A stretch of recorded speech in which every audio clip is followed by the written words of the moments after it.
everyone. I'm Roxann Hayford, Marketing Projects Coordinator at The Rose. I'm stepping in as guest host for today's episode of Let's Talk About Your Breasts.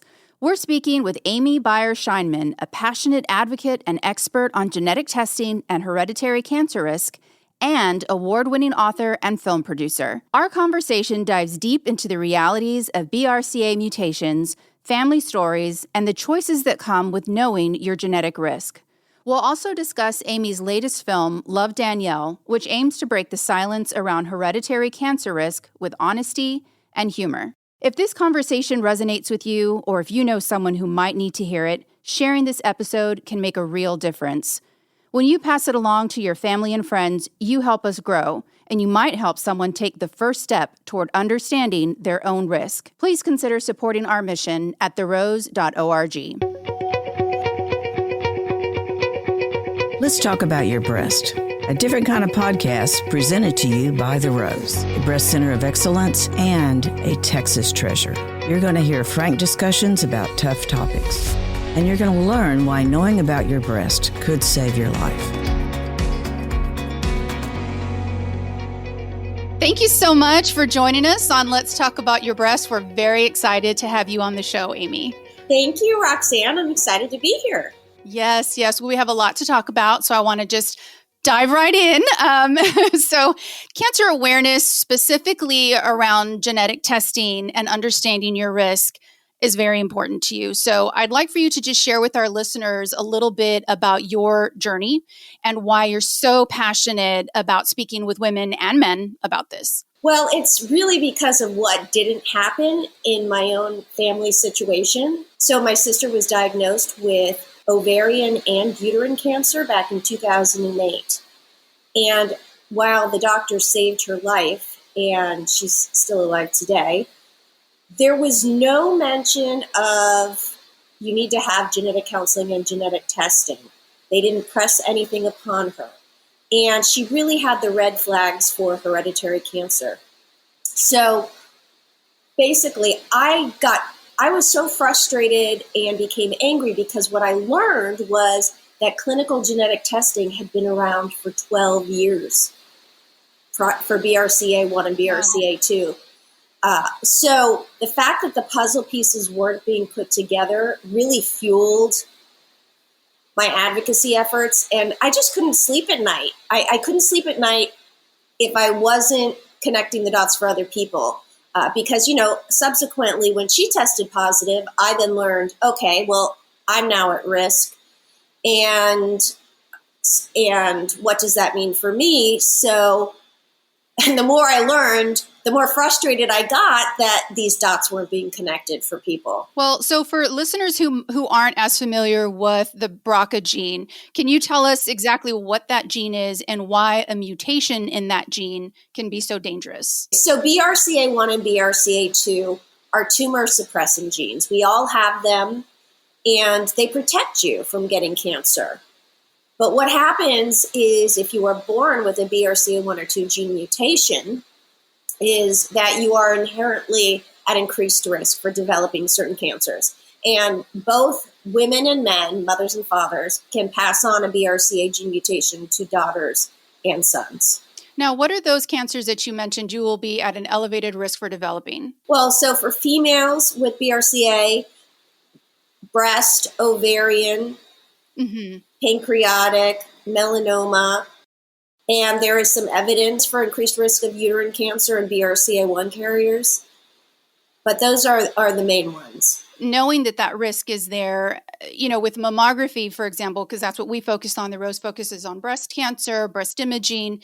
So I know there can be a lot of confusion as far as, when do I go get my mammogram? How often should I get my mammogram? So when it comes to genetic testing, are there specific recommendations or guidelines that are out there? And what are those based on? And what are those recommendations? If you actually have a gene mutation, when does medical management start? Okay. But that's secondary because how do you even know when to get tested and when to go? Right.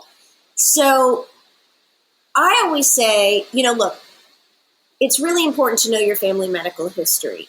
But if you just don't have a clue and don't know where to start, the best first step is always having a conversation with a certified genetic counselor. because a certified genetic counselor is somebody who is, the most qualified to assess your cancer risk, to order any genetic testing panels. I mean, if any, if it's warranted, and almost most importantly, interpret those genetic testing results, because genetic testing isn't necessarily black and white. It's very nuanced. What if you have a family history, but you test negative for these gene mutation panels? Those can be challenging patients to counsel. So that's why I always say, if you really have an inkling your genes are putting you at risk, yes, bring it up with your primary healthcare provider. I always say, try to ask for a referral. Really do your best to press upon for a referral to a certified genetic counselor, because most primary care physicians and OBGYNs are not trained in medical genetics. Mm-hmm.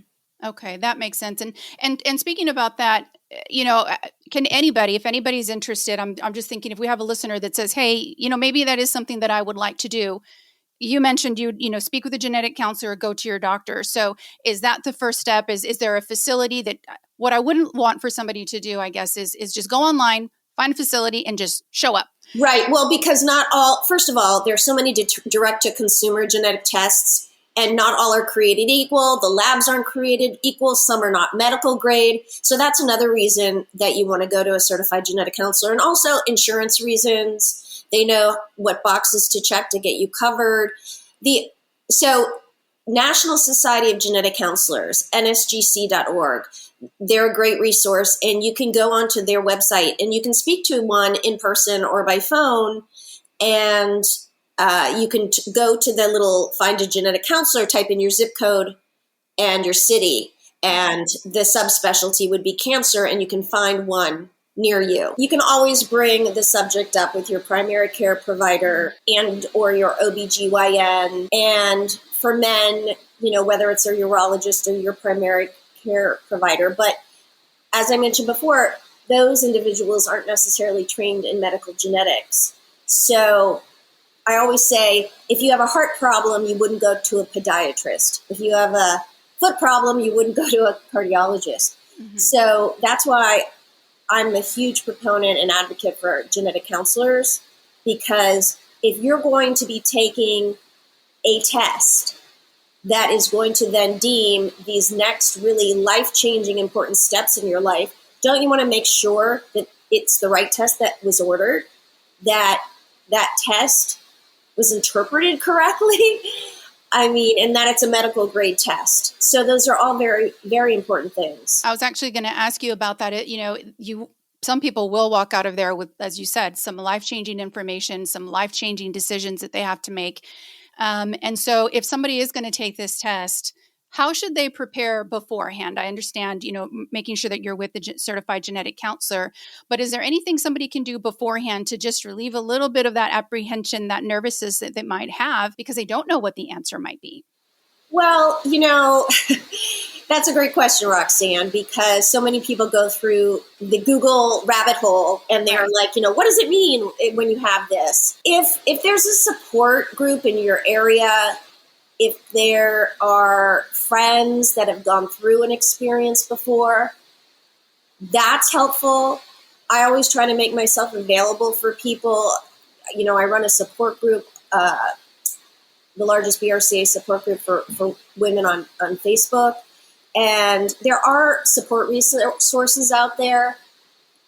That's, take a long walk, try not to stress out a little bit, but a certified genetic counselor will really walk you through it, because it's not just about the testing. They are a person who is going to sit down with you and help you understand, what does this all mean? Mm-hmm. And really, if you don't want to get genetic testing after you've learned the pros and cons, or whatever, even, I don't know if pros and cons is the right thing to say, but the benefits, risks, what you might learn, do you want to find out? You don't have to get genetic testing. So I like to say it's a conversation. And so that's another thing. Just don't stress out. You can say that to anybody about anything. but people stress out naturally. Well, I think that's a good way to look at it. Is it's a conversation to really educate yourself about what some of the ramifications might be, what you can do, what you don't have to do, and remembering that it's completely up to you.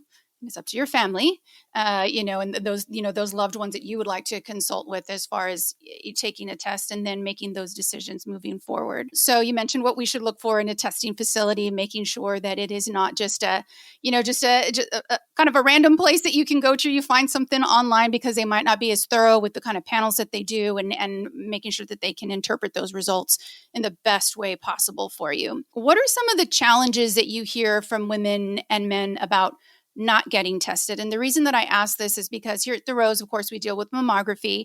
And for a lot of the women and men that come through here, it comes down to access. There might not be a facility within their county. It might be cost prohibitive for them if they don't have insurance. So are you hearing some of those same things as far as people wanting to get tested and they just don't have those resources? Or what are you hearing with your work, and how do you combat that? Well, I still hear, like at mammography centers, like at the point of care, it isn't being discussed. I still hear that, and or people aren't being necessarily referred out even at the point of care. I also hear, it's a big question I have is, oh, I can't do that. It costs too much. But people are very concerned about money and cost, which is, I understand that. However, I think one thing that people need to understand is out of pocket, medical grade genetic testing panels can be $250 now. It has come down ever since the gene patents, we were overturned in 2013 in the Supreme Court decision. The cost for genetic testing has continued to decrease. So, but those are things that I hear as barriers, and I try to have conversations with people. And is it really those barriers, or is it you're scared? Because sometimes underneath, people it's the ignorance of not really knowing. They don't really know what it all involves. And so I sometimes say, let's forget the testing for a minute. Let's just have a conversation. And that's why I like to always talk about, speaking with a certified genetic counselor. One of the things you alluded to earlier was your BRCA Responder, which is your support group. So do you want to just tell us a little bit about that? Well, BRCA Responder, that's sort of my name that I'm known as on social media. I also co-administer, though, a BRCA support group called BRCA Sisterhood. Okay. So, and that's several of us are administrators on that. So that's just a really great resource for women. It's actually, this is female only. There are male counterpart groups. So if someone's interested, I can connect them. We are secret. So you have to be able to find us in a secret way. We don't make it easy to join because it's really important to have that safety and as much privacy as you can within what is, a Facebook support group. Oh, I understand. Mm-hmm. Yeah. Well, it sounds like your advocacy, I know, of course, has led you to a whole lot of things. I know you authored a book, Resurrection Lily. You have your film, Pink and Blue, Colors of Hereditary Cancer, which brings us to our film, Love, Danielle. So can you give us a brief synopsis? I had the opportunity to see it screened here in Houston, and I don't want to give away too much. So can you just let our listeners know what the film is about? Yes, absolutely. So Danielle is the lead character, played beautifully by actress, co-writer, and producer Devin Seidel. And Danielle learns that she's at very high risk for developing breast and ovarian cancer. She learns she's BRCA positive. And this happens at the same time that her sister, Amy, not me, Amy, but Amy, played by Jamie King in the movie, is undergoing chemotherapy for a breast cancer diagnosis. And she is basically trying now to decide what to do because she feels she has ticking time bomb breasts and ovaries, and what are the decisions that she should make surrounding her cancer risk. And this unfolds along a huge dysfunctional family dynamic with her previously alcoholic mother, who is now sober, and her self-absorbed TV star father, played by Barry Bostwick, and the mother is played beautifully by Leslie Ann Warren. And basically, Danielle, the whole story is she has to figure out how to prioritize her health and put herself first. And that is pretty much the film. Mm-hmm, mm-hmm. And I'm glad you mentioned the different family and the different personal relationships, because that was something that I really enjoyed seeing, was the dynamic of those relationships. And everybody has an opinion. Everybody, it's all in love. People have their opinion, and they're hoping, that she'll make one decision one way. So it was just interesting to see how they all interact with each other and the decisions that she made. So, this isn't a typical Hollywood film. We're talking about cancer. We're talking about preventing cancer. It can be a very, very heavy and tough subject to cover. So was this a difficult project or script to sell to your cast and crew? I mean, yes and no. As you said, it was not typical Hollywood, but at the same time, why not? Why not typical? Why not be a Hollywood film? I'm all for changing the narrative. And when I hear no, it just makes me want to do something more. But in terms of selling it, it wasn't difficult in that most of the cast had a connection to cancer in some way. And it was important to them to also tell this story and be a part of this project. What was difficult was finding the balance within the script of the humor, because we did, it's an absurd situation trying to figure out, should you remove healthy body parts to avoid cancer? Yet it's a very serious subject. But also with the family dynamic around, we wanted it to be funny, but you don't want it to be insensitive. Mm-hmm. So how do you make a movie about cancer that is educational, entertaining, empowering, funny, but not insensitive, that it's hitting? And that was really challenging. However, I'm really happy where it landed. Good. And I was going to ask that about the cast and crew. Did you feel like that made people open up about their own experiences, or just, be interested in learning a little bit more about what genetic testing, is and everything? Yeah. Like Raymond Cruz lost his sister. He plays Stan in that one great scene in the waiting room. And he lost his sister in real life, lung cancer. And he said he picked up my book, he read it.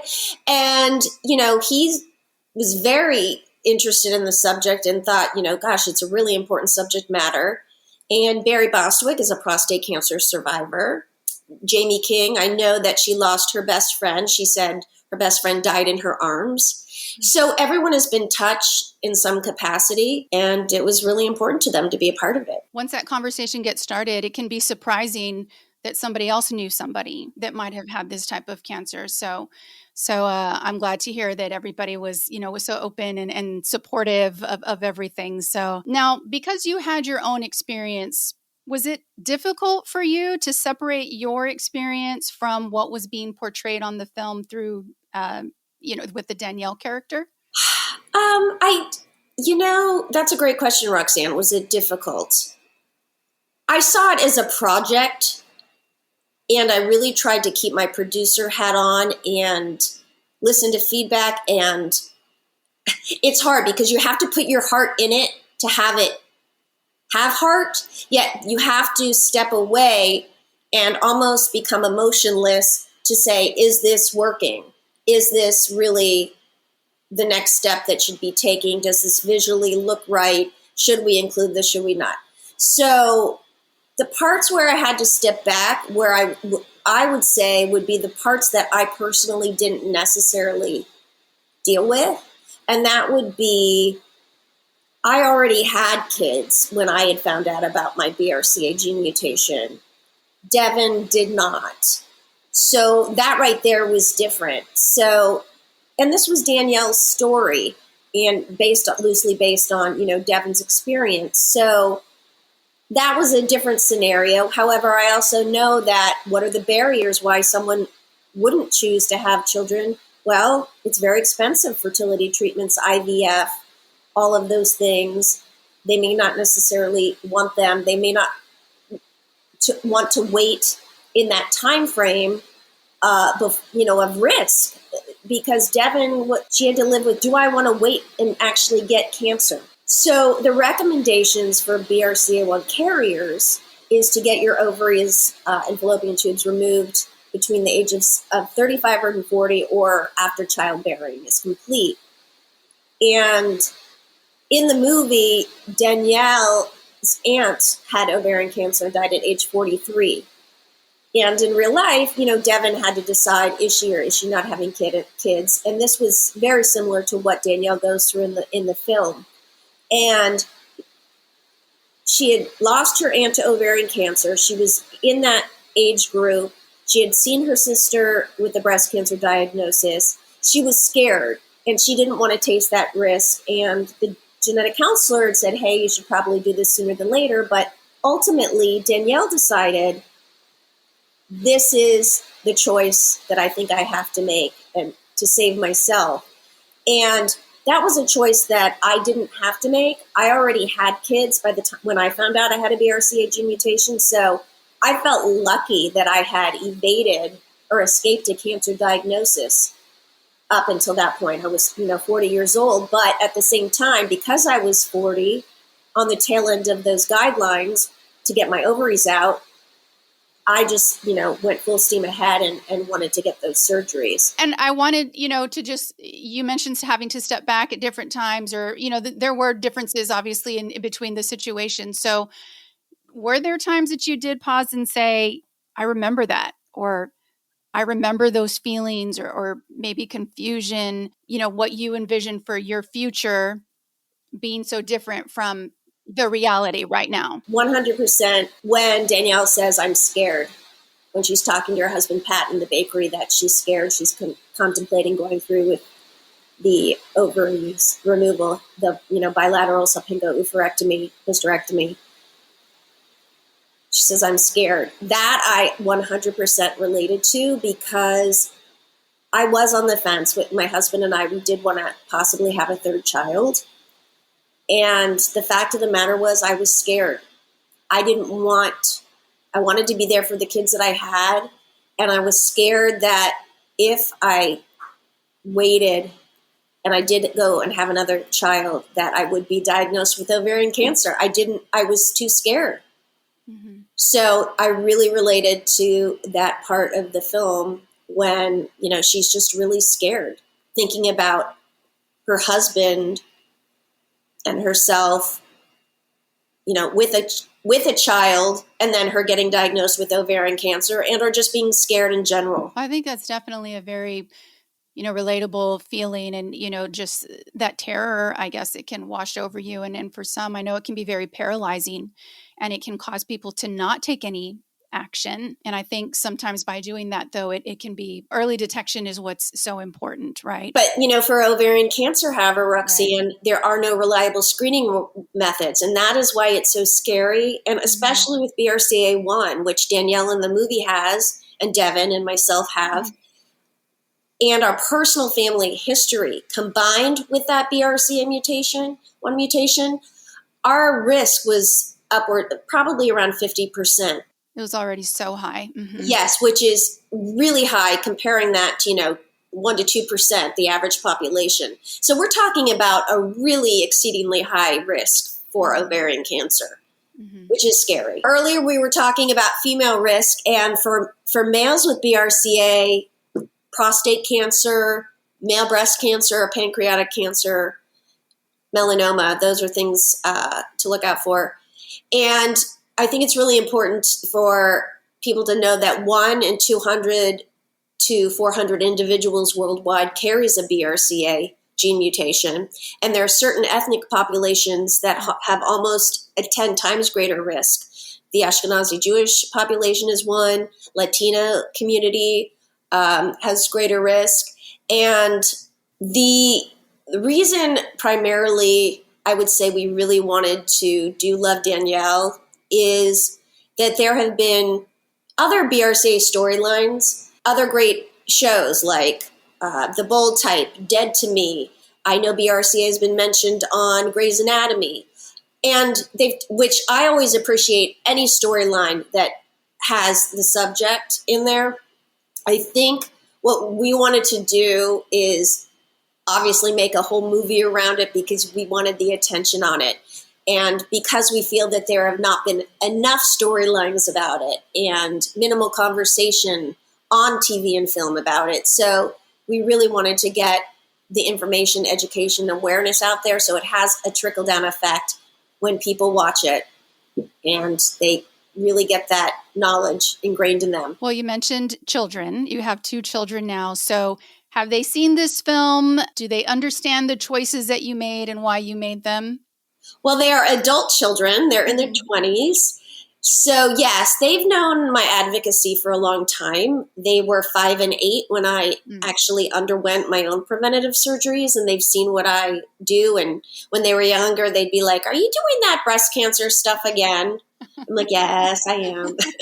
And my daughter is an artist, and she contributed to the film. She actually did some of the artwork that was in the film.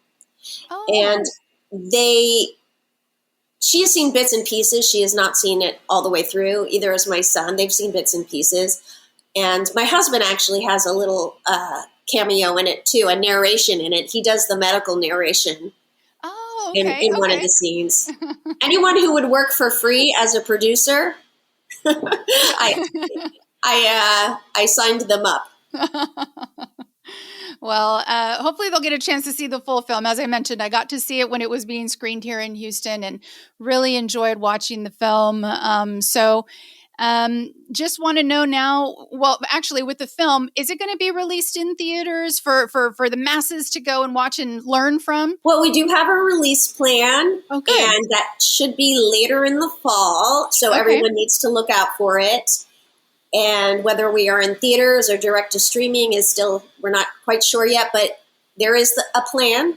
And everyone can go to lovedaniellefilm.com and check out, our upcoming screenings and follow where it's going to be and when it's going to be there. Great. Thank you so much. And so, I was hoping there would be more for us to keep an eye out for you because I'm sure that there's plenty more in store for you. You're doing such good work and definitely appreciate it. And just thank you so much for taking the time to meet with me. Thank you. Thank you for joining us today on Let's Talk About Your Breasts. This podcast is produced by Speak Podcasting and brought to you by The Rose. Visit therose.org to learn more about our organization. Subscribe to our podcast, share episodes with friends, and join the conversation on social media using hashtag Let's Talk About Your Breasts. We welcome your feedback and suggestions. Consider supporting The Rose. Your gift can make the difference to a person in need. And remember, self-care is not selfish. It's essential.